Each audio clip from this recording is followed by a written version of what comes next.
جبریل کا خالق دہائی ہے، نالا ہے جبریل کا خالق دہائی ہے، سجدے میں تیرے شیر نے تلوار کھائی ہے، نالا ہے جبریل کا سر پیٹتے ہیں جا سب کھڑے ہوئے، سر پیٹتے ہیں جا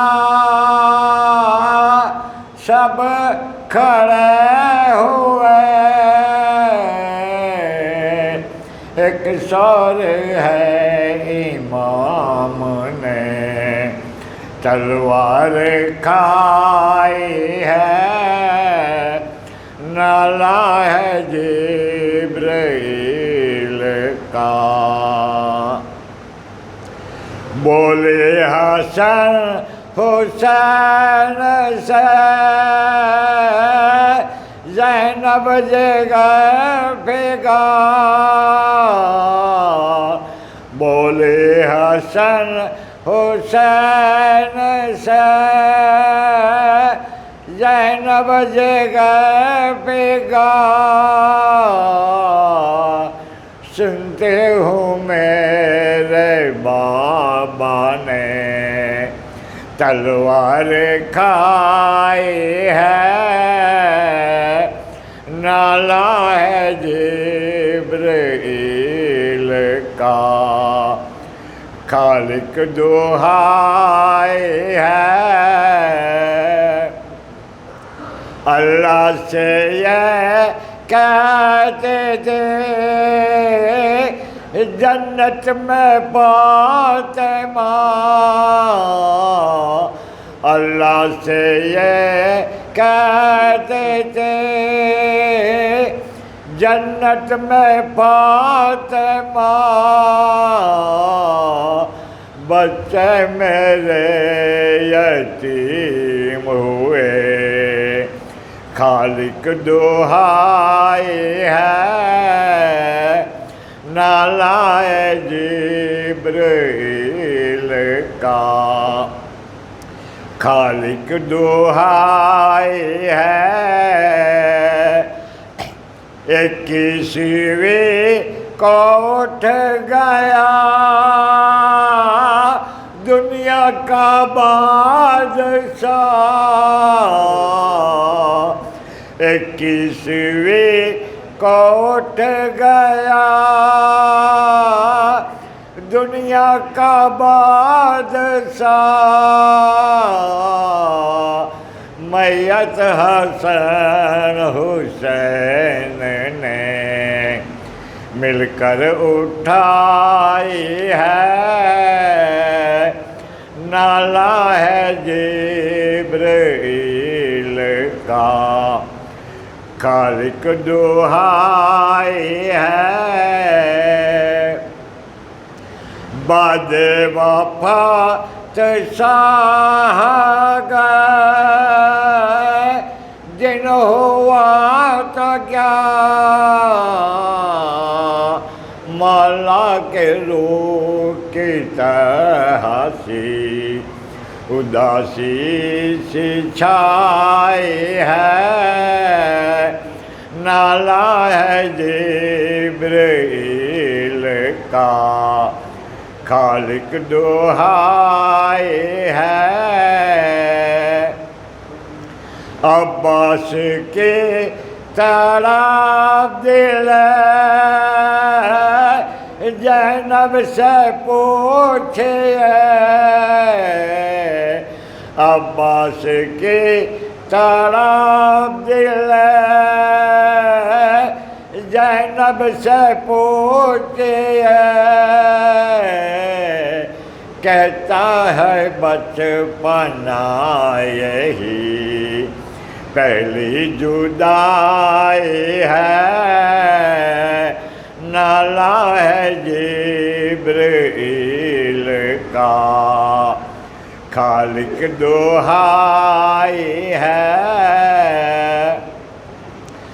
بابا کے غم میں زینب کلثوم ہے نڈال، بابا کے غم میں زینب کلثوم ہے نڈال، حسنین نے رو کے کہتے ہیں نانا دہائی ہے، نالا ہے جبرائیل کا خالق دہائی ہے، کر کے اشارہ حضرت عباس کی طرح، کر کے اشارہ حضرت عباس کی طرح، بولے علی حسین یہ تیرا فدائی ہے، نالا ہے جبرائیل کا خالق دہائی ہے،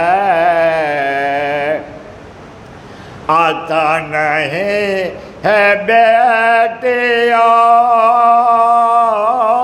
کو موت کا یقین، آتا نہیں ہے بیٹیا کو موت کا یقین، زینب پکارتی ہے کہ کیا نیند آئی ہے،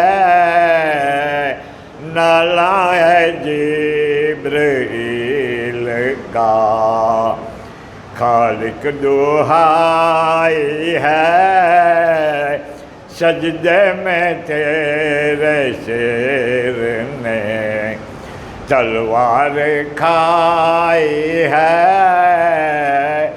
نالا ہے جبرائیل کا خالق دہائی ہے،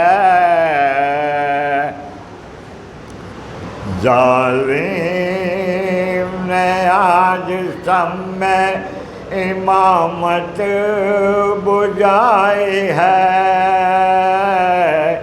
ظالم نے آج سب میں امامت بجائی ہے، تلوار سر پہ شیر خدا کے لگائی ہے، ظالم نے آج سم میں امامت بجائی ہے، سینوں پہ ہاتھ آنکھوں میں آنسو بھرے ہوئے، سینوں پہ ہاتھ آنکھوں میں آنسو بھرے ہوئے، سب کی زباں پہ یہ ہے یہی خالق دہائی ہے، ظالم نے آج سم میں امامت بجائی ہے،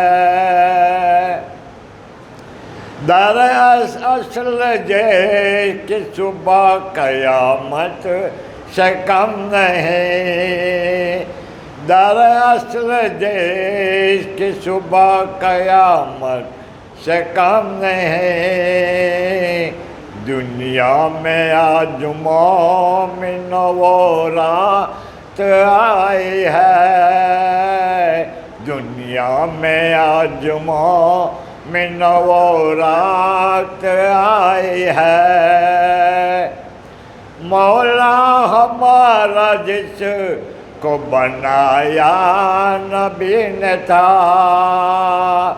مولا ہمارا جس کو نبی نے بنایا تھا، میت اس کی کاندھوں پہ ہم نے اٹھائی ہے، ظالم نے آج جسم میں امامت بجائی ہے، سینے سے پھر حسن کو لگا کر یہ کہتے تھے، سینے سے پھر حسن کو لگا کر یہ کہتے تھے، عزت تمہاری اور خدا نے بڑھائی ہے، ظالم نے آج جسم میں امامت بجائی ہے، پھر پیار کر کے کہنے لگے حسین سے، پھر پیار کر کے کہنے لگے حسین سے، عباس سا جہاں میں نہیں کوئی بھائی ہے، عباس سا جہاں میں نہیں کوئی بھائی ہے، یہ بھی شہید ہوگا تمہارے ہی ساتھ ساتھ، یہ بھی شہید ہوگا تمہارے ہی ساتھ ساتھ، صحرا ہے گر تمہارا تو اس کی طرح ہی ہے، صحرا ہے گر تمہارا تو اس کی طرح ہی ہے، آگاہ کی تیگ لیے بھائی شان کے، آگاہ تیگ کے لیے شان بھائی کے، رسی کے واسطے تو بہن کی کلائی ہے، ظالم نے آج شم میں امامت بجائی ہے، آئے نندائے غیب کہ حیدر گزر گئے، آئے نندائے غیب کہ حیدر گزر گئے، جبریل کی صدا ہے کہ خالق دعائے ہے، جبریل کی صدا ہے کہ خالق دعائے ہے، ظالم نے آج شم میں امامت بجائی ہے، ظالم نے آج شم میں امامت بجائی ہے، تلوار شہر خدا کے سر پہ لگائی ہے، محمد وائے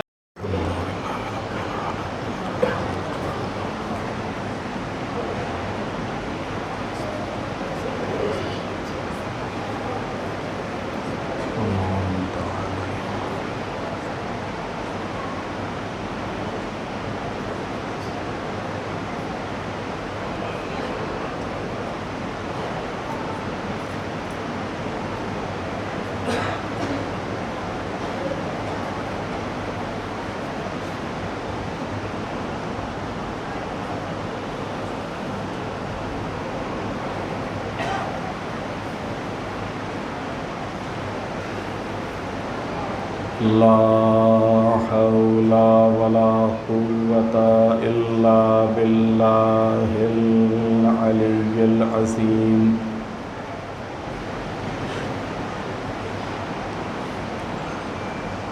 أعوذ بالله من الشيطان اللعين الرجيم بسم اللہ الرحمن الرحیم الحمد للہ رب العالمین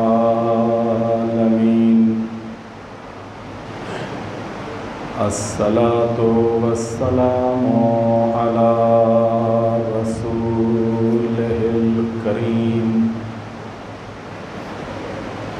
سیدنا و نبینا و شفیع المذنبین ابی القاسم محمد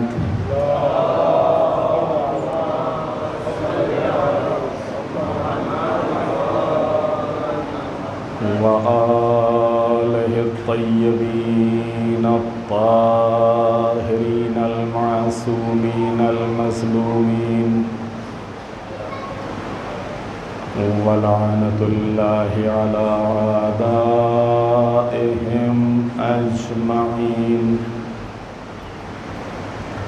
من یومنا ھذا الی قیام یوم الدین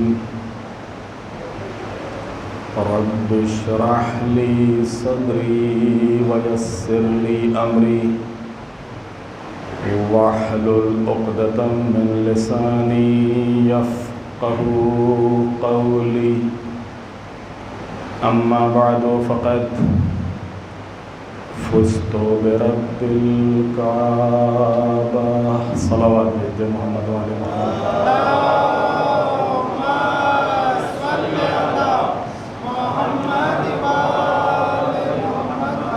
آپ حضرات سے گزارش ہے کہ صلوات پڑھتے پڑھتے تھوڑا سا آگے آ جائیے تاکہ درمیان مجلس ڈسٹرب نہ ہو.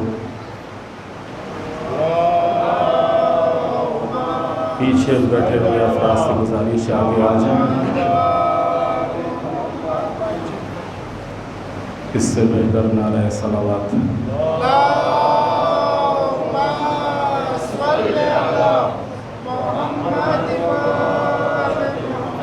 سب مل کر آواز بلند صلوات.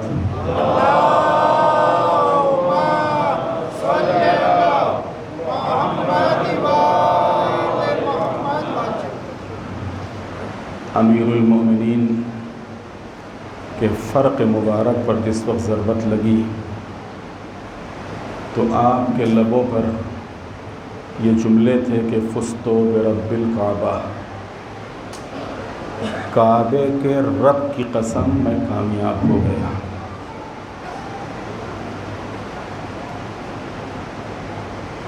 یہ اس علی کی زبان پر جملے آئے ہیں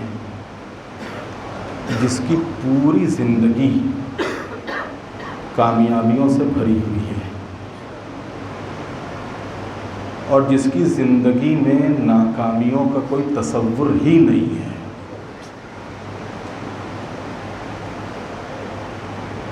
جو دنیا میں آیا ہو تو آتے ہی اللہ کے گھر میں قدم رکھا ہو. جتنے بھی شرف مولا امیر المومنین کے ہیں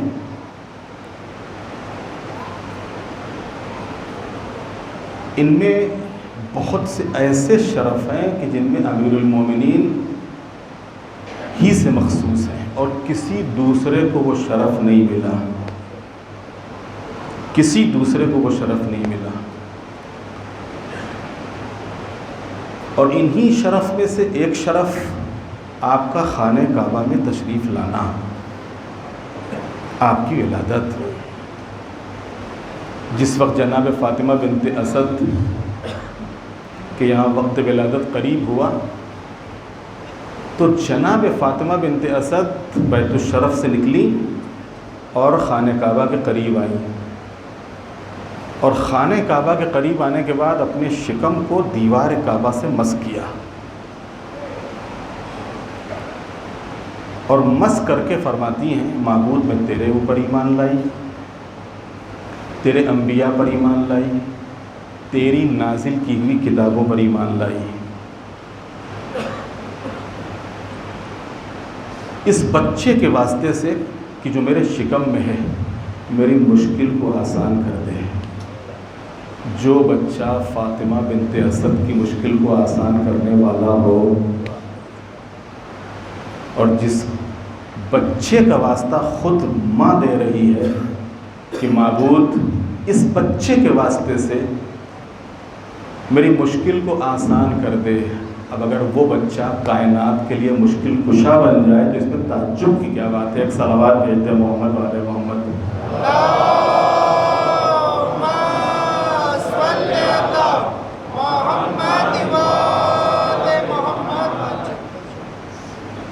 امیر المومنین کہتے ہیں جیسے ہی جناب فاطمہ کے بنت اسد کے لبوں پہ یہ دعا آئی اور ایک مرتبہ دیوار میں در بنا۔ اگرچہ یہ وہ سارے حالات اور واقعات ہیں کہ جو نارملی نہیں ہیں، کیونکہ ان تمام حالات سے انسان گھبرا جاتا ہے، ڈر جاتا ہے، پیچھے ہٹ جاتا ہے، اور وہ بھی ایک ماں کہ جس کے یہاں بچے کی ولادت قریب ہے۔ اب اگر ایسے حالات کا سامنا ہو، لیکن جناب فاطمہ بنت اسد نہ ڈریں، نہ گھبرائیں، نہ سہمیں، نہ پیچھے ہٹیں، بلکہ جیسے ہی دیوار میں در بنا جناب فاطمہ بنت اسد خانہ کعبہ کے اندر آ گئی۔ اور خانہ کعبہ کے جب اندر آئیں جناب فاطمہ بنت اسد، وہ دیوار کہ جس میں در بنا تھا اور شگاف پیدا ہوا تھا، اور اس نے ہنس کے مسکرا کے فاطمہ بنت اسد کو راستہ دیا تھا، یہ پھر ایک مرتبہ جڑ گئی۔ اور اب جناب فاطمہ بنت اسد خانہ کعبہ کے اندر ہے۔ اور جناب فاطمہ بنت اسد خانہ کعبہ کے اندر کتنے دن رہی؟ 3 دن جناب فاطمہ بنت اسد خانہ کعبہ میں۔ جناب فاطمہ بنت اسد سے سوال ہوا کہ بی بی آپ کھاتی کیا تھی وہاں؟ آپ کی غذا کیا تھی؟ تو جناب فاطمہ بنت اسد کہتی کہ جس کی مہمان تھی وہی مہمانداری کر رہا تھا۔ ایک صلوات بھیجتے محمد والے محمد۔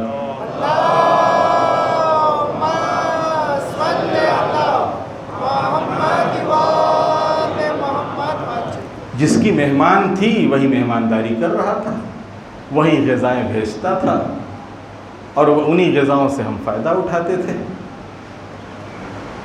امیر المومنین کو لے کے جناب فاطمہ بنت اسد خانہ کعبہ سے چلی۔ دروازے پہ نہیں آئی، بلکہ جہاں سے آپ آئی تھی اسی دیوار کے قریب۔ اور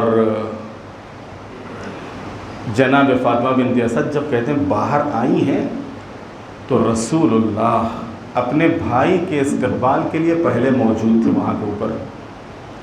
میں نے عرض کیا کہ ان تمام تفصیلات کا موقع نہیں ہے کہ آپ کی خدمت میں بیان کیا جائے، اور ان میں جو نکات ہیں، ان میں جو گوشے ہیں، ان کا ذکر کیا جائے۔ اور یہ سارے حالات اور واقعات خود بتا رہے ہیں، ورنہ عام حالات میں یہ چیزیں ممکن ہی نہیں ہیں۔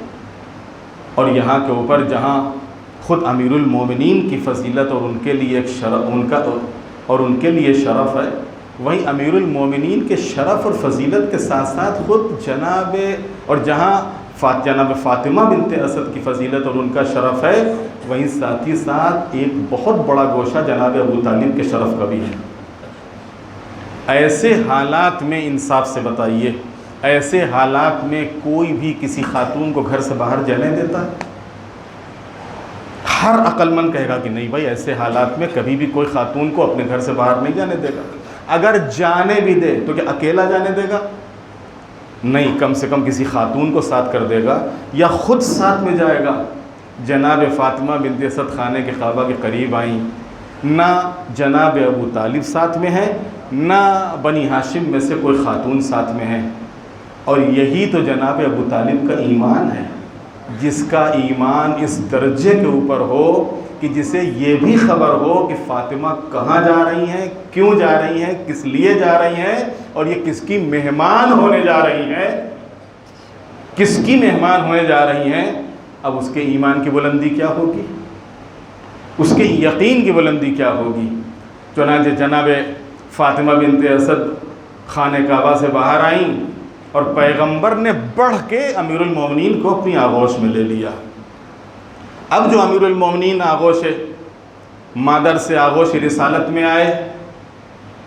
آغوش رسالت میں آنے کے بعد یہ ابھی باہر آئی ہیں اور پیغمبر نے ابھی اپنی آغوش میں لیا ہے اور آواز دیتے یا رسول اللہ کیا سناؤں, یا رسول اللہ کیا پڑھوں, توریت سناؤں, انجیل سناؤں, زبور پڑھوں, قرآن کی تلاوت کروں. اور امیر المومنین نے آغوش رسالت کا پر اس انداز سے ان صحیفوں کی تلاوت کی کہ پیغمبر کی زبان پر یہ جملہ آیا, اے علی تم نے آسمانی صحیفوں کی تلاوت ایسے کی کہ جیسے ان کے انبیاء بھی نہ کر سکے, اور قرآن تو ایسے پڑھا جو قرآن پڑھنے کا حق ہے. ایک صلوات بھیج دے محمد والے محمد.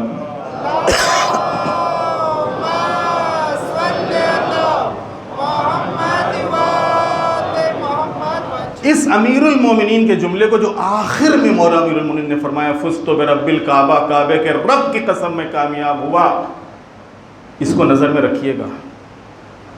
یعنی اول روز سے کامیابیاں جس کے قدم چوم رہی ہیں, کامیابیاں جس کا طواف کر رہی ہیں, کامیابیاں جس کے گرد گھوم رہی ہیں, اور وہ علی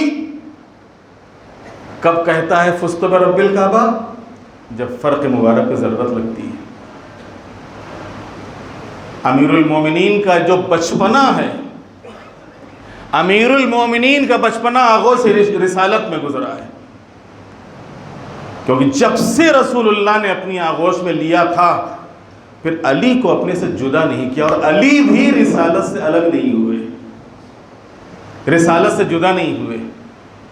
یہ پیغمبر کا وہ زمانہ ہے کہ جو بعثت سے پہلے کا زمانہ ہے, اور اس زمانے میں پیغمبر غار حرا میں جاتے تھے, اور غار حرا میں جانے کے بعد اللہ سے مناجات کرتے تھے, راز و نیاز کرتے تھے. جب پیغمبر اس پہاڑی کے اوپر جاتے تھے, حرا کی پہاڑی, اور حرا کا غار کتنی بلند پہاڑی ہے.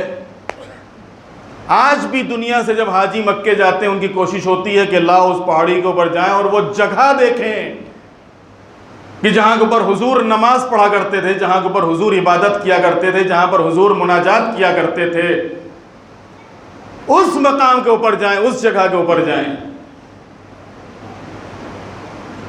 پیغمبر جب جاتے تھے, جب تک علی نہیں تھے تنہا جاتے تھے, لیکن جس دن سے علی کا ساتھ ملا اب اکیلے نہیں جاتے ہیں, علی کو لے کے جاتے ہیں. پورے مکے میں کسی کو پتہ نہیں, کسی کو خبر نہیں کہ اللہ کا حبیب کہاں جاتا ہے. ابھی تو رسول اللہ کے طور پر پہچانے بھی نہیں گئے, ابھی تو مکے والے محمد ہی کے طور پر جانتے ہیں, محمد ہی کے طور پہ پہچانتے ہیں. یہ محمد کہاں جاتے ہیں کسی کو خبر نہیں,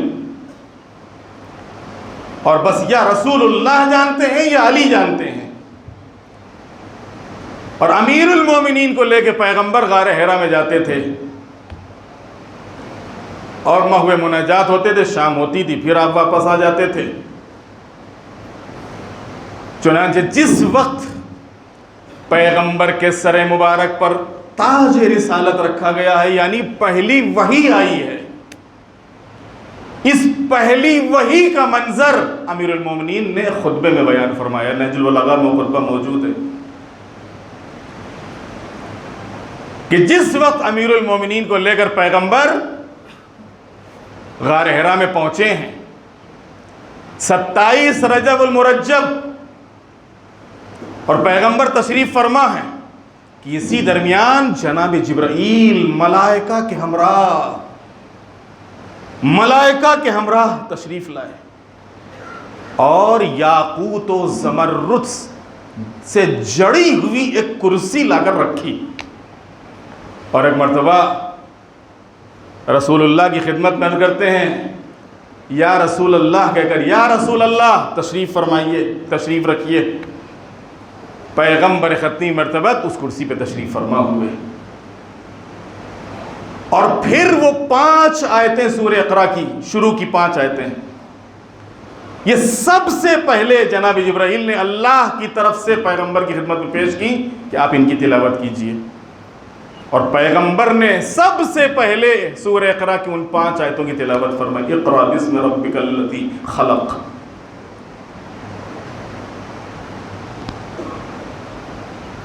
پیغمبر اب جو غار حرا سے واپس ہوئے ہیں تو کہتے ہیں کہ جدھر سے بھی پیغمبر گزرتے تھے چاروں طرف سے آواز آتی تھی، یا رسول اللہ، السلام علیک یا رسول اللہ۔ جب درختوں کے قریب سے گزرتے تھے درخت جھک کے سلام کرتا تھا، السلام علیک یا رسول اللہ۔ پہاڑ کے قریب سے گزرتے تھے پہاڑ سے آواز آتی تھی، السلام علیک یا رسول اللہ۔ یہاں تک کہ آپ اپنے بیت الشرف پہ پہنچے، دروازے پہ دستک دی۔ جناب خدیجہ کو پیغمبر نے حکم دیا تھا کہ دیکھو دروازہ کھولنا نہیں، اور جب میں آؤں اور میں دستک دوں تو دروازہ کھولنا۔ پیغمبر خطی مرتبہ دروازے کے اوپر آئے، دستک دی، جناب خدیجہ سمجھ گئی کہ اللہ کا حبیب آیا ہے، دروازے کے اوپر آئیں، دروازہ کھولا۔ جناب خدیجہ کہتی ہیں کہ آج پیشانی مبارک پر عجب نور تھا، آج پیشانی مبارک پر عجب نور تھا۔ میں نے کہا اے میرے والی و وارث، آج تو انداز ہی الگ ہے۔ کہ خدیجہ اللہ نے رسالت سے سرفراز کیا ہے۔ وہ کہتے ہیں جیسے ہی اتنا کہا جناب خدیجۃ الکبریٰ فرماتی ہیں اشہد ان لا الہ الا اللہ و اشہد ان محمد رسول اللہ۔ ایک صلوات بھیج دے محمد والے محمد۔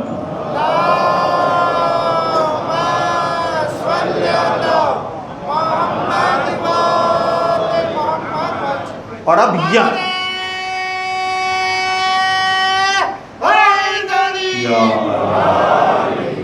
اب یہاں سے جو امیر المومنین کا دور شروع ہوتا ہے، میں نے عرض کیا کہ ایسی شخصیت، ایک ایسا کردار کہ جہاں فضیلتیں طواف کر رہی ہیں، فضیلتیں طواف کر رہی ہیں۔ اب جو غار حرا سے واپس آئے اور اس کے بعد وہ تبلیغ کا مرحلہ آیا، اور اللہ کی طرف سے اپنے حبیب کو حکم ہوا، وَأَنذِرْ عَشِيرَتَكَ الْأَقْرَبِينَ، پیغمبر اپنے قرابت داروں کو ڈرائیے، مطلب یہ کہ اللہ کی طرف بلائیے ان کو، اللہ کی وحدانیت اور اس کی عبادت کا حکم دیجیے۔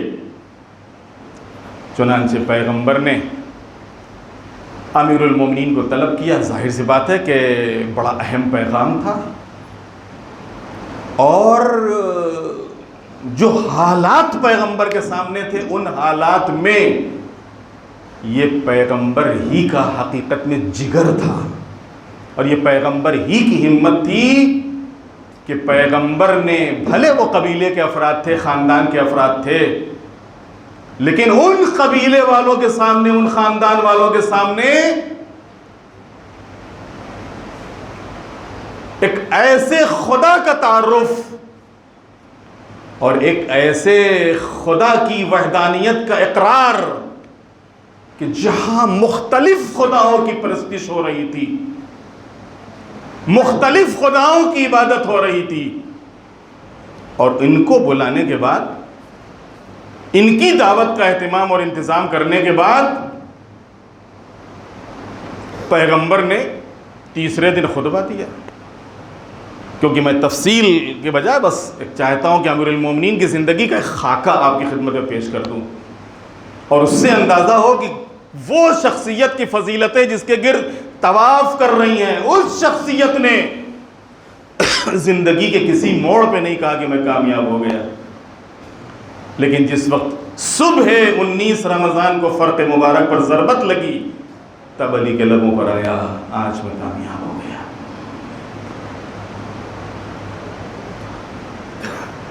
چنانچہ اس دعوت کا اہتمام کرنے والے مولا علی، لوگوں کو بلانے والے مولا علی، پیغمبر کی نصرت کا وعدہ کرنے والے اس بیٹھک میں، اس محفل میں، اس جلسے میں کون؟ علی۔ پورا مجمع بیٹھا ہوا ہے، اور جس وقت ابو لہب نے چاہا کہ آج بھی خلل ڈالے اور پیغمبر کو بولنے سے روکے، بس کہتے ہیں کہ جناب ابو طالب نے گوشے سے بٹھالا، بیٹھ جا، اور اس کو بٹھالنے کے بعد پیغمبر کی طرف اشارہ کیا، اے میرے سید و سردار کھڑے ہو جاؤ اور تم کو جو کہنا ہے کہو۔ سید قریش تھے جناب ابو طالب، سید بطحہ تھے جناب ابو طالب۔ چنانچہ جیسے ہی اشارہ ملا پیغمبر کھڑے ہوئے اور وہ الہی پیغام لوگوں تک پہنچایا، اور پھر اس راہ میں جو یقیناً بڑی مشکل راہ ہے، بڑی سخت راہ ہے، اس راہ میں لوگوں کو مخاطب کر کے نصرت طلب کی۔ پورا مجمع بیٹھا ہوا تھا، اور اس مجمع میں سے اگر کسی نے اس موقع پر نصرت کا وعدہ کیا تھا تو وہ علی کی ذات تھی۔ اور تاریخ میں یہ جملہ محفوظ ہے، سنی شیعہ سب نے لکھا کہ اس دعوت ذوالعشیرہ کے موقع کے اوپر امیر المومنین جن کا سن صرف 9 یا 10 سال کا تھا، اور اس 9-10 سال کے سن میں اپنے پنجوں پہ زور دے کے کھڑے ہو گئے تھے، اور پنجوں پہ زور دے کے کھڑے ہو کے آواز دے رہے تھے، انا ناصر یا رسول اللہ، اے اللہ کے رسول میں آپ کی مدد کروں گا اور میں آپ کی نصرت کروں گا۔ جو نصرت کا وعدہ علی نے دعوت ذوالعشیرہ کے موقع پہ کیا تھا، اس وعدے کو کیسے نبھایا ہے امیر المومنین نے، نہ صرف پیغمبر کی حیات تک بلکہ اپنی آخری سانس تک۔ ایک صلوات بھیج دے محمد والے محمد۔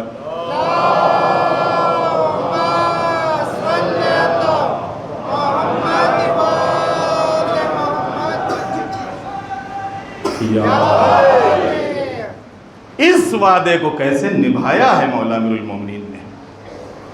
اور اس کے بعد اگر آپ دیکھیں تو واقعاً جو فداکاری کی مثالیں پیش کی ہیں، ہر موقع کے اوپر میں نے عرض کیا کہ مولا امیر المومنین کی شخصیت ایسی شخصیت ہے کہ جہاں بعض فضیلتوں میں آپ ممتاز ہیں، اس کا کوئی جواب ہی نہیں ہے، اس کی کوئی مثال ہی نہیں ہے، اور وہ فضیلتیں صرف آپ سے مخصوص ہیں، وہ فضیلتیں صرف آپ سے مخصوص ہیں۔ جس وقت پیغمبر مکے کی گلیوں میں آئے، ظاہر سی بات ہے کہ پیغام بڑا اہم تھا، لوگوں کے سامنے یہ بیان کرنا، یہ بتانا، جو برسہ برس سے لات و حبل کو پوچھتے ہوئے آئے ہوں، ان کے سامنے اپنی پیشانی جھکاتے ہوئے آئے ہوں، اور ان سے کہا جا رہا ہے قولوا لا الہ الا اللہ تفلحوا، کہو اللہ ایک ہے کامیاب ہو جاؤ گے، کہو اللہ ایک ہے فلاح پا جاؤ گے۔ ظاہر سی بات ہے کہ اس نعرے کا اور اس آواز کا ریئیکشن تو آنا ہی تھا۔ جیسے ہی یہ آواز فضائے مکہ میں گونجی، تیوریوں پہ بل پڑ گئے، یہ کون ہے ہمارے شہر میں، ہمارے ہوتے ہوئے، ہمارے درمیان میں؟ لیکن اب ان کی حیرت کی انتہا نہ رہی کہ جب آواز دینے والے کو دیکھا کہ یہ کوئی اور نہیں ہے، یہ تو وہی ہے جس کو میں نے 40 سال تک کہا ہے کہ تم سچ کے علاوہ کچھ بولتے ہی نہیں ہو، تم کبھی خیانت کرتے ہی نہیں ہو۔ لہذا جب 40 سال تک ہم نے اس کی صداقت کا کلمہ پڑھا ہے، اس کی سچائی کا اعتراف کیا ہے، اس کی ایمانداری کا اعتراف کیا ہے، اب آج کس زبان سے کہیں کہ تم غلط کہہ رہے ہو، کس زبان سے کہیں تم خیانت کر رہے ہو؟ اپنا سا منہ لے کر رہیں گے، اپنا سا منہ لے کر رہیں گے۔ دشمن کیا کرتا ہے؟ پہلے مرحلے میں زور آزمائی کرتا ہے، مخالفتیں کرتا ہے، رکاوٹیں کھڑی کرتا ہے، اور پھر جب بس نہیں چلتا تو مقابلے پہ آ جاتا ہے۔ اسلام کے ساتھ بھی کچھ ایسے ہی ہوا ہے، پیغمبر اسلام کے ساتھ بھی کچھ ایسے ہی ہوا۔ پہلے مرحلے میں اعتراضات ہیں، مخالفتیں ہیں، تہمتیں ہیں، الزامات ہیں، لیکن یہ مخالفتیں اور یہ اعتراضات، یہ تہمتیں، یہ الزامات پیغمبر کے قدموں میں لغزش نہیں پیدا کر سکے، پیغمبر کو ان کے مشن اور ان کے ہدف اور مقصد سے پیچھے نہیں ہٹا سکے، بلکہ پیغمبر سیسا پلائی ہوئی دیوار کے طریقے سے اسی مکے میں ہر روز قولوا لا الہ الا اللہ تفلحوا، آخر میں یہی چارہ ہوتا ہے، اور دنیا کا یہی دستور اور یہی انداز ہے کہ مار دو تاکہ قصہ ہی ختم ہو جائے، مار دو تاکہ معاملہ ہی تمام ہو جائے۔ چنانچہ اسی فکر کے تحت اور اسی نظریے کے تحت یہ سب جمع ہوئے، اور جمع ہونے کے بعد چاہا کہ شم رسالت کو خاموش کر دیا جائے۔ ادھر اللہ نے بھی انتظام کیا تھا، مکروا ومکر اللہ واللہ خیر الماکرین، اللہ نے بھی اس کا انتظام کیا، انہوں نے مکر کیا، اللہ نے تدبیر کی۔ اے میرے حبیب، ابھی اسی وقت آپ مکے سے مدینے چلے جائیے اور اپنے بستر پر اپنے بھائی علی کو سلا دیجیے۔ امیر المومنین بستر پیغمبر پہ ہیں، سبحان اللہ، امیر المومنین بستر پیغمبر پہ ہیں۔ کہتے ہیں اللہ کو یہ نیند اتنی پسند آئی، وہ علی جو راتوں کو عبادت میں گزارتا تھا، جو راتوں کو قیام میں رہا کرتا تھا، اللہ کی بارگاہ میں کھڑے رہتے تھے امیر المومنین، وہ علی جو راتوں کو مناجاتوں میں گزارتا تھا، اور آج وہی علی بستر پیغمبر پر لیٹے ہوئے آرام کر رہے ہیں۔ دیکھیے، اگر ماہ مبارک رمضان ہے، ماہ مبارک رمضان میں رات کو جاگنے کی عادت ہو جاتی ہے، اور جب رمضان تمام ہو جاتا ہے تو کیونکہ رات کو جاگنے کی عادت ہوتی ہے، لہذا وہ خود اب اس نظام کے تحت، اس سسٹم کے تحت اپنے کو اس کے لحاظ سے ڈھالنا بڑا مشکل ہو جاتا ہے، اور 2-3 دن لگ جاتے ہیں ڈھالتے ڈھالتے۔ کھانے پینے کا نظام بدل جاتا ہے، سونے کا نظام بدل جاتا ہے، آرام کا نظام بدل جاتا ہے۔ جب انسان جاگنے کا عادی ہوتا ہے تو نیند نہیں آتی، جب نیند کا عادی ہوتا ہے، سونے کا عادی ہوتا ہے تو جاگ نہیں پاتا ہے، لیکن یہ علی ہیں۔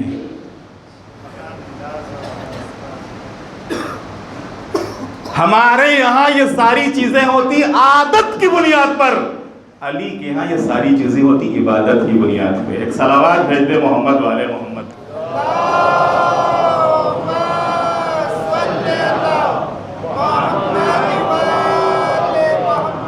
کیونکہ اگر ہم جاگنے کے عادی ہو جاتے ہیں تو عید کے بعد بھی سو نہیں پاتے ہیں، عادت ہو جاتی ہے۔ لیکن علی نے بستر پیغمبر کے اوپر لیٹ کے اور آرام کر کے نہیں، سو کے بتایا کہ کل محراب عبادت میں مصلی عبادت پر کھڑے ہونا عبادت تھا، آج بستر پیغمبر پر پیغمبر کی چادر اوڑھ کے سو جانا ہی عبادت ہے، سو جانا ہی عبادت ہے۔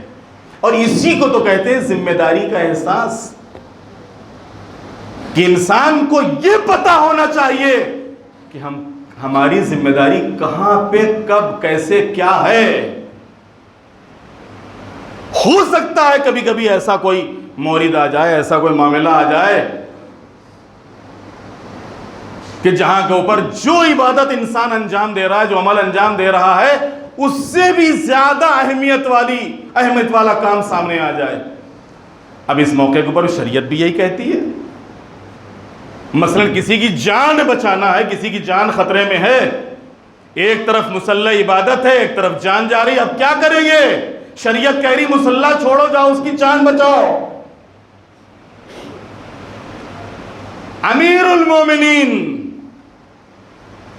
کل مصلی عبادت پر کھڑے ہونا عبادت تھا تو اس پہ کھڑے ہوتے تھے، سجدے کرتے تھے، قیام میں رہتے تھے، آج سو جانا ہی عبادت ہے، لہذا مولا امیر المومنین سو گئے، اور سوئے بھی تو ایسا سوئے کہ اللہ کو یہ نیند اتنی پسند آئی، اتنی پسند آئی، اتنی پسند آئی کہ اللہ نے علی کے نفس کا سودا کر لیا، علی کے نفس کا سودا کر لیا، اور ملائکہ کے درمیان میں اعلان کیا کہ تم میں سے کوئی ہے کہ جو اپنی جان کو دوسرے پہ قربان کر دے؟ ملائکہ نے ہاتھوں کو جوڑا، معبود یہ کام ہم سے نہیں ہو سکتا ہے۔ کہا کیوں نہیں ہو گئے؟ علی کی طریقے سے، کہ دیکھو ایک بھائی کیسے اپنے بھائی کی جان کو بچا رہا ہے، جاؤ اور علی کی نگہبانی کرو۔ کہتے فرشتے چلے، سرہانے کھڑے ہوئے، پائنتی کھڑے ہوئے، اور کھڑے ہوئے آواز دے رہے تھے بخن بخن لک یا ابن ابی طالب، اے ابو طالب کے لال تمہیں مبارک ہو۔ اور پھر جناب جبرائیل وہ آیت کہ جو اس موقع کے اوپر نازل ہوئی تھی، یا جس میں پروردگار عالم ارشاد فرمایا من الناس من یشری نفسہ ابتغاء مرضات اللہ واللہ رؤوف بالعباد، لوگوں میں ایک ایسا بھی ہے کہ جو اپنے نفس کا سودا کر دیتا ہے، نفس کو بیچ دیتا ہے۔ اور ظاہر سی بات ہے کہ جب نفس خریدنے والے نے خرید لیا تو خریدنے والے نے کس کے بدلے میں خریدا؟ اپنی مرضی کے مقابلے میں۔ وہ جو رضا ہے، وہ جو مرضی ہے، وہ بندے کے حوالے کر دی، وہ بندے کے حوالے کر دی۔ اور یہی وجہ ہے کہ علی کا ہر عمل رضا پروردگار کے مطابق، مرضی خدا کے مطابق، ہر عمل۔ چنانچہ اب ہجرت کے بعد ایک لمبی تاریخ ہے، لیکن ان تمام تفصیلات کو چھوڑتے ہوئے کہ جب پیغمبر ختمی مرتبہ مکے سے مدینے آئے تو جہاں ایک طرف امیر المومنین کی وہ زندگی کی جو مکے میں پیغمبر کے ساتھ، میں نے عرض کیا کہ وہ جملہ امیر المومنین کا نظر میں رکھیے گا، فزت برب الکعبہ، کعبے کے رب کی قسم میں کامیاب ہو گیا۔ خانہ کعبہ میں آنا کیا کچھ کم فضیلت تھی، کم کامیابی تھی؟ دعوت ذوالعشیرہ کے موقع پہ 9 سال کے سن میں پیغمبر کا یہ فرمانا کہ یہ میرا جانشین ہے، یہ میرا بھائی ہے، یہ میرا وصی ہے، اس کی تم لوگ اطاعت کرو، کہ کم شرف تھا؟ شب ہجرت پیغمبر کی جان بچانا اور اپنے کو خطروں میں ڈال کے، کیا یہ کچھ کم شرف تھا؟ چنانچہ اب جو پیغمبر مکے سے مدینے تشریف لائے تو علی بھی مدینے میں ہے، اور مدینے میں آنے کے بعد وہ دشمن کی جو اب تک مکے میں کانٹے بچھا رہا تھا، پتھر مار رہا تھا، رکاوٹیں کھڑی کر رہا تھا، وہ دشمن مکے سے مدینے تک آ گیا، جس کے نتیجے میں بدر و احد اور خندق جیسی عظیم لڑائیاں اور جنگیں انہی کفار و مشرکین مکہ سے ہوئی ہیں، انہی کفار و مشرکین مکہ سے۔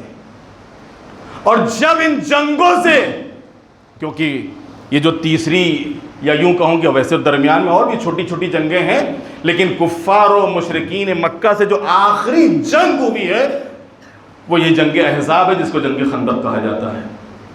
کیونکہ اس جنگ کے موقع پہ جب مولا امیر المومنین جا رہے تھے امر سے مقابلے کے لیے، تو پیغمبر نے فرمایا تھا کہ کل ایمان کل کفر کے مقابلے میں جا رہا ہے، اور ایک طریقے سے خود پیغمبر نے یہ پیغام دے دیا تھا کہ علی کی فتح کل کفر کل ایمان کی فتح ہے، اور امر کی شکست کل کفر کی شکست ہے۔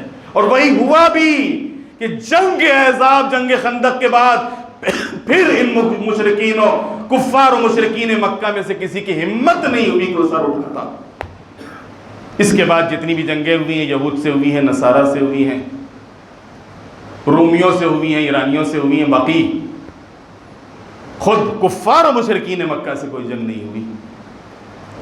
چنانچہ امیر المومنین ان تمام جنگوں کے موقع پہ، چاہے کفار و مشرکین سے ہوئی ہو، چاہے یہود و نصارہ سے ہوئی ہو، ان تمام جنگوں کے موقع کے اوپر اگر فتح کا صحرا کسی کی پیشانی پہ بدا ہے تو اس شخصیت کا نام ہے علی۔ ایک صلوات بھیج دے محمد والے محمد۔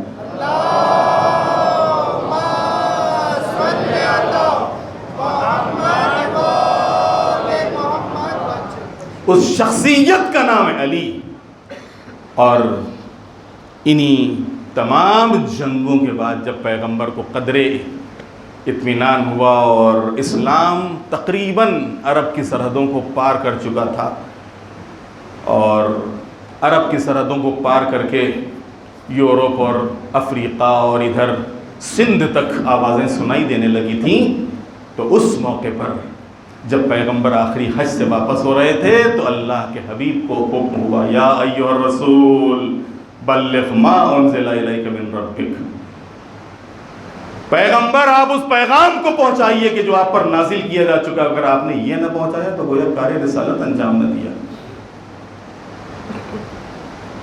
واللہ یعصمک من الناس، آپ بالکل مت گھبرائیے گا، مت ڈریے گا، اللہ لوگوں کے شر سے آپ کو بچائے گا. پیغمبر کو حکم ملا، پیغمبر نے قافلے کو روک دیا، جو گئے تھے ان کو بلایا، جو پیچھے رہ گئے تھے ان کا انتظار کیا. 1,20,000 کا مجمع. یہ سب کامیابیاں ہیں. 1,20,000 کا مجمع، اور اس 1,20,000 کے مجمع میں پیغمبر منبر پہ تشریف لائے. شاندار خطبہ پیغمبر نے ارشاد فرمایا، جس خطبے کو خطبہ غدیر کہا جاتا ہے. خطبہ تمام ہوا یا درمیان خطبہ پیغمبر نے لوگوں سے اقرار لیا جو وہاں پر موجود تھے، الست اولی بکم من انفسکم، کیا میں تمہارے نفسوں پر تم سے زیادہ اختیار نہیں رکھتا؟ جتنے بھی حاضر تھے، جتنے بھی سامنے تھے، جہاں جہاں تک پیغمبر کی آواز پہنچ رہی تھی، سب نے ایک زبان ہو کر کہا، بلا یا رسول اللہ، کیوں نہیں، آپ ہمارے نفسوں پر، ہماری جانوں کے اوپر ہم سے زیادہ اختیار رکھتے ہیں. کہتے ہیں کہ جیسے ہی انہوں نے اقرار کیا، بس ایک مرتبہ پیغمبر ختمی مرتبہ نے علی کے ہاتھوں کو پکڑا، شانوں کو پکڑا، اور شانوں کو پکڑنے کے بعد ایک مرتبہ مجمع کو دکھایا.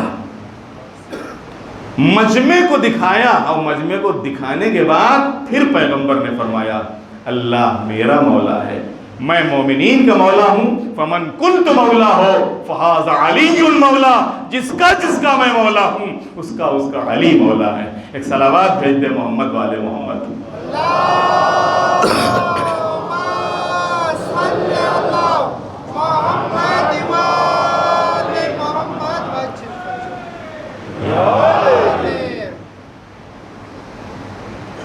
اب اس موقع پر اگر واقعاً مولا امیر المومنین کی زبان پر یہ جملہ آتا، فزت برب الکعبہ، کعبے کے رب کی قسم میں کامیاب ہو گیا، لیکن علی نے غدیر کے میدان میں جب تاج ولایت رکھا گیا آپ کے سر مبارک پر، اس موقع پہ نہیں کہا فزت برب الکعبہ. پیغمبر مدینے واپس آ گئے، پیغمبر کی رحلت ہوئی. پیغمبر کی رحلت کے بعد علی تنہا رہ گئے. پیغمبر، اگر علی پیغمبر کے ناصر تھے، ان کی مدد کرنے والے تھے، ان کی نصرت کرنے والے تھے، ان کی حفاظت کرنے والے تھے، اور علی پیغمبر کے لیے آسرا تھے، سہارا تھے، تو ویسے ہی پیغمبر علی کے لیے بھی. پیغمبر کے بعد علی تنہا رہ گئے، اور یہ تنہائی 1-2 سال کی نہیں تھی، 25 سال کی تنہائی. امیر المومنین نے نہج البلاغہ میں بڑی عجیب عجیب تعبیریں اس دور کے لیے سے کی ہیں، اس دور کے حوالے سے کی ہیں،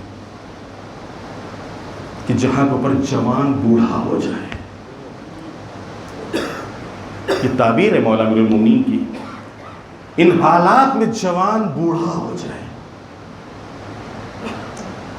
اور یہ 25 سال کا زمانہ گزرنے کے بعد یہ گیا ہوا مسلمان ایک مرتبہ پھر اس دروازے پہ آیا. میں نے کسی موقع پہ عرض کیا تھا، پھر آج عرض کر دوں آپ کی خدمت میں اور بات سمیٹ دوں. مسلمانوں کے جتنے بھی خلیفہ ہیں، ان تمام خلفاء میں علی تنہا وہ خلیفہ ہیں جن کو اللہ نے بھی چنا اور امت نے بھی چنا.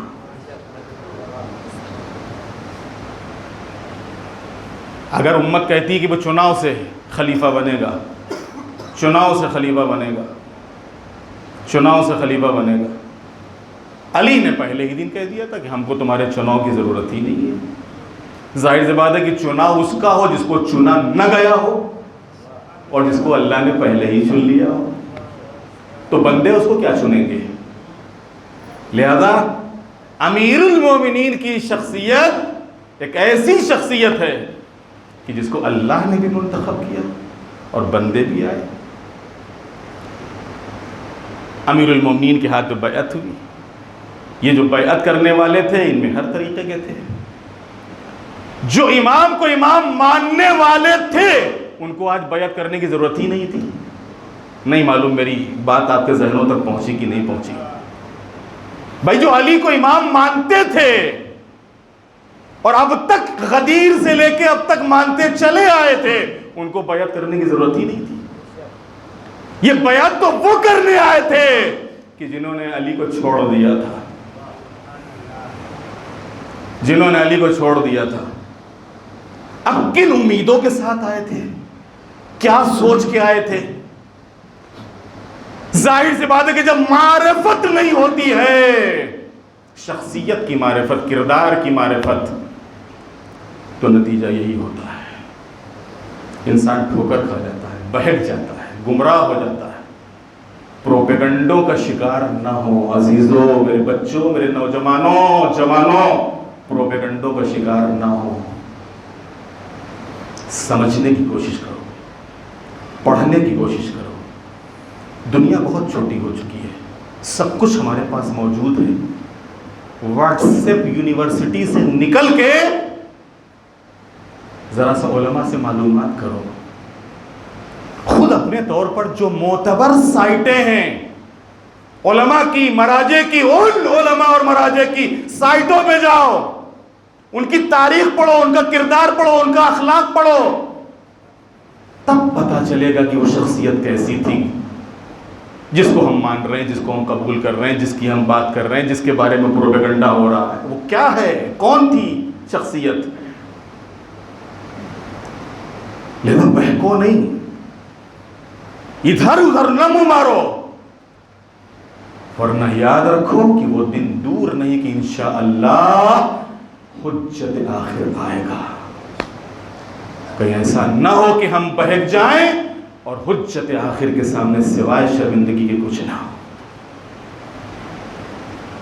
من مات ولم یعرف امام زمانہ مات میتۃ جاہلیہ، جس نے زمانے کے امام کو نہ پہچانا اس کی موت جاہلیت کی موت ہے۔ زمانے کے امام کی معرفت کے لیے ضروری ہے کہ تم حالات کی معرفت بھی تم کو ہو، زمانے کی بھی معرفت تم کو ہو، اس زمانے کے بھی حالات کی معرفت ہو اور اس زمانے کے بھی تم کو معرفت ہو، کس زمانے میں جی رہے ہو، اس زمانے کے حالات کیسے ہیں، اس زمانے میں باتیں کیسی ہیں، اس زمانے میں چیزیں کیسی ہیں، اس زمانے میں ہو کیا رہا ہے، اس زمانے میں دشمن کیا چاہ رہا ہے، اس زمانے میں دوست کیا چاہ رہا ہے، اس زمانے کا دشمن کون ہے، اس زمانے کا دوست کون ہے۔ یہ خود ہم کو فیصلہ کرنا ہے، خود ہم کو سوچنا ہے۔ اور ہوا آئی اور اس ہوا کے جھونکے میں بہاؤ میں نہ بہہ جاؤ، ورنہ کل امام زمانہ کے سامنے جواب نہیں دیتے بنے گا، جواب نہیں دیتے بنے گا۔ آج حق اور باطل کے میدان سامنے ہیں، یہ تم کو فیصلہ کرنا ہے کہ تم کو حق کی طرف جانا ہے یا باطل کی طرف، تم کو حق کا ساتھ دینا ہے یا باطل کا۔ یہ تمہارے سامنے بالکل دنیا میں ہر چیز عیاں اور آشکار۔ امیر المومنین جنہوں نے نہیں پہچانا تھا، جن کو نہیں معرفت تھی، آئے تھے بڑی امیدیں لے کے مولا کی خدمت میں، نتیجہ کیا ہوا؟ زیادہ دیر نہیں چل سکے، زیادہ دن نہیں چل، 1 سال بھی نہیں گزرا اور جنگ جمل آ گئی، اور یہی وہ افراد کی جنہوں نے کل بیعت کی تھی علی کے مقابلے پہ آ گئے، علی کے سامنے آ گئے۔ جو جمل میں ساتھ دیا بھی جنہوں نے، وہ بھی زیادہ نہیں ٹک سکے۔ اب جو دوسری جنگ آئی سب کے صفین، اس صفین میں وہ الگ ہو گئے، امیر المومنین کو چھوڑ دیا، علی کو تنہا کر دیا، وہ الگ ہو گئے۔ نتیجہ کیا ہوا؟ ان میں سے کسی کو، یہ سب علی علی کرنے والے تھے، ان میں سے کسی کو بھی علی نے چھوڑا نہیں، کسی کو نہیں چھوڑا، کہ سب کو مارو۔ یہ سب فتنہ پھیلانے والے لوگ ہیں، سب کو مارو، ایک ایک کو مارا ہے، دوڑا دوڑا کے مارا ہے۔ کہ جمل میں تو ہم نے چھوڑ دیا تھا، صفین میں ہم نے ان کا پیچھا نہیں کیا، لیکن ان کو نہیں چھوڑیں گے، ان کا پیچھا کر کر کے مارو، کہ یہ جہاں جائیں گے فتنہ پھیلائیں گے، جہاں رہیں گے فتنہ کریں گے۔ سب کو ختم کیا، سب کو مارا۔ جنگ نہروان، اور اب جو جنگ نہروان تمام ہوئی، جنگ نہروان کے تمام ہونے کے بعد اسی جنگ سے جو ملعون بھاگ کے گیا تھا وہی علی کا قاتل بن گیا۔ اور صبح 19ویں رمضان کو اسی ملعون نے امیر المومنین کے فرق مبارک پہ ضربت لگائی، اور کائنات کے امیر کی زبان پر یہ جملہ آیا، فزت برب الکعبہ، کعبے کے رب کی قسم میں کامیاب ہو گیا، کامیاب ہو گیا میں۔ اور امیر المومنین جب کہتے ہیں ماہ مبارک رمضان آتا تھا تو اپنی بیٹیوں کے یہاں مہمان ہوتے تھے، ایک ایک دن افطار کیا کرتے تھے۔ جب شب 19 رمضان آئی ہے تو مولا امیر المومنین اپنی بیٹی جناب ام کلثوم کے گھر مہمان تھے۔ وقت افطار دودھ لا کر رکھا گیا، نمک لا کر رکھا گیا۔ امیر المومنین نے کہا بیٹی یہ دودھ اٹھا دو۔ جناب ام کلثوم سمجھ نہیں سکی کہ یہ امی بابا نے یہ دودھ کیوں اٹھایا ہے۔ کہتے ہیں کہ جب ضرورت لگی ہے تو حکیم نے کہا کہ علی کو دودھ ملاؤ، علی کو دودھ ملاؤ، ان کو دودھ کی ضرورت ہے۔ عزادارو، آج کی رات کائنات کا امیر کبھی صحن خانہ میں ہے، کبھی مصلی عبادت میں ہے۔ بار بار صحن خانہ میں آتے تھے، آسمان کی طرف نظروں کو اٹھاتے تھے اور آواز دیتے تھے، ہاں یہی وہ رات ہے۔ بار بار اپنی نظروں کو اٹھاتے تھے اور آواز دیتے تھے، ہاں یہی وہ رات ہے۔ جناب ام کلثوم آگے بڑی، بابا کون سی رات ہے؟ کہ بیٹا یہ میری اور تیری جدائی کی رات ہے۔ آج دیکھ نہیں رہے ہو کہ علی کیسے کانپ رہا ہے، لرز رہا ہے؟ آج مجھے اس معبود حقیقی کی بارگاہ میں حاصل ہونا ہے۔ عزادارو، دھیرے دھیرے رات تمام ہو رہی ہے، رات تمام ہو رہی ہے۔ کہتے ہیں کہ امیر المومنین کے گھر میں، خود امام حسن مجتبیٰ کے گھر میں کچھ مرغابیاں پلی ہوئی تھیں، اور جب امیر المومنین نے سحر کے ہنگام مسجد میں جانے کا ارادہ کیا ہے تو ایک مرتبہ یہ مرغابیاں امیر المومنین کے دامن کو، ابا کو اپنی منقاروں سے پکڑ لیتی ہیں اور اپنی زبان بے زبانی میں کہہ رہی تھی، اے یتیموں کے ہمدم کہاں جا رہے ہو؟ اے یتیموں کے ہمدم کہاں جا رہے ہو؟ اے بیواؤں کے سرپرست کہاں جا رہے ہو؟ امیر المومنین ایک مرتبہ مڑے، بیٹا دیکھو یہ مرغابیاں تمہاری اسیر اور قیدی ہیں، جب تک ان کے کھانے پینے کا انتظام ہو، غذا کا انتظام ہو، ان کو رکھنا، لیکن اگر غذا کا انتظام نہ ہو سکے تو ان کو آزاد کر دینا۔ میں کہوں گا یا علی، کوفے سے کربلا کوئی زیادہ دور نہیں ہے، آپ ان پرندوں کے لیے، ان جانوروں کے لیے وصیت کر رہے ہیں کہ اگر ان کے کھانے پینے کا انتظام نہ ہو تو ان کو آزاد کر دینا۔ مولا یہ کربلا میں آپ ہی کی حال ہے، چھوٹے چھوٹے بچے ہاتھوں میں خالی کوزے لیے ہوئے الاتش الاتش کی صدائیں بلند کر رہے ہیں، الاتش الاتش کی صدائیں بلند کر رہے ہیں۔ عزاداروں، بچے کتنے پیاسے تھے، کتنے پیاسے تھے۔ شب عاشور صاحب ذبح عظیم لکھتے ہیں کہ جناب زینب شب عاشور ایک ایک بچے کے پاس جاتی تھی اور جانے کے بعد نبض پہ ہاتھ رکھتی تھی، اور نبض پہ ہاتھ رکھ کے دیکھتی تھی کہ کہیں پیاس کی وجہ سے یہ بچہ مر تو نہیں گیا۔ پیاس کی وجہ سے یہ بچہ کہیں دنیا سے رخصت تو نہیں ہو گیا؟ جزاکم اللہ خیر الجزا عزادارو۔ کہتے ہیں امیر المومنین نے مرغابیوں کے لیے وصیت کی اور ایک مرتبہ بیت الشرف سے نکلنے لگے تو زنجیریں در حائل ہو گئی۔ مولا کہاں جا رہے ہو؟ امیر المومنین نے اس زنجیر کو ہٹایا۔ امام حسن امام حسین ساتھ ساتھ چلے۔ نہیں بچوں، آج تمہارا گھر میں رہنا ضروری ہے، مصلحت اسی میں ہے کہ تم گھر میں رہو۔ بابا کا حکم تھا، امیر المومنین کا حکم تھا۔ امام حسن امام حسین واپس ہوئے، امیر المومنین تنہا مسجد میں آئے۔ اب جو مسجد میں آئے دیکھا قندیلیں خاموش تھیں، امیر المومنین نے قندیلوں کو روشن کیا۔ وہ ملعون اسی مسجد میں لیٹا ہوا تھا، ایک مرتبہ ٹھوکر سے اس کو اٹھایا۔ ملعون، مجھے معلوم ہے کہ تیرا مقصد کیا ہے، مجھے معلوم ہے کہ کس مقصد کے تحت تو یہاں کے اوپر آیا ہے۔ عزاداروں مصلی عبادت کے اوپر آئے۔ مصلی عبادت کے اوپر آنے کے بعد کہتے ہیں گلدستہ اذان کے اوپر آ کر اذان تمام ہوئی، پورے کوفے میں علی کی آواز گونجی۔ اب جو مصلی عبادت پر آئے اور اقامت کہنے کے بعد ابھی تکبیرۃ الاحرام کہی تھی اور اللہ اکبر کہنے کے بعد ابھی سوروں کی تلاوت تھی۔ سوروں کی تلاوت کے بعد رکوع میں گئے، رکوع سے سر اٹھایا۔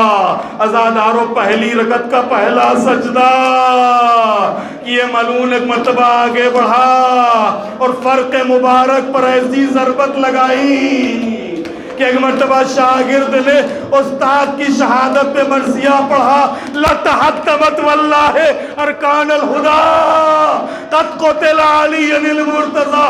ارے ارکان ہدایت منہدم ہو گئے، علی دنیا سے رخصت ہو گئے، علی دنیا سے چلے گئے۔ یہ آوازیں گھر تک پہنچی۔ جناب زینب اور ام کلثوم تڑپ کے حسنین کے قریب آئیں۔ بھیا آوازیں سن رہے ہو؟ کیسی آوازیں آ رہی ہیں؟ ذرا خبر تو لاؤ میرے بابا کے ساتھ کیا ہوا۔